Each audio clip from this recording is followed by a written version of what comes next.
আচ্ছা, আমার যেমন একটা ফেমাস ডায়লগ আছে, মাথায় কিলে দেবো এখানে ছটপটি মরে যাবি, এটা আমার ফেমাস ডায়লগ। বলে দেখ। বলবো, I am Kalua don, bank মেরে খাবো তাও কোনোদিন কিডন্যাপ করবো না।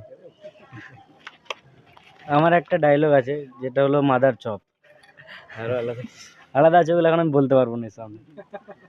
ডায়লগ তো অনেক আছে, তার মধ্যে এখন সব সিজনে চলে না, ডায়লগটা একটা সিজনই চলে, সেটা হলো গরমকালে চারিদিকে গরম হাওয়া, আমরা এখন যাবো গোয়া। তাদের মধ্যে একটাই বেশি ও মানে ওই ডায়লগটা বিশাল চলছে, ওটা এখন একটা শুধু ডায়লগ বদলে তোমরা যারা জানো আমাদের ভিডিও, বাস। তোমরা নিজে থেকে বুঝে নাও। বাইরে বিদেশেও তোমাদের নাম জানে বা তোমাদেরকে চেনে, কিভাবে এই জার্নিটা শুরু হলো? যখন লকডাউন ছিল তখন আমরা সবাই সব রকম কাজ করতাম, এরা যেমন কাজ করতাম, আমরা পড়াশোনা করতাম। তো লকডাউন ছাড়ার পর আমরা হঠাৎ করে দেখছি সব দিকে ছোটোখাটো ইউটিউব চ্যানেল খুলছে সবাই, যে আমাদেরও ইচ্ছা হলো যে আমরা খুলবো। তো কী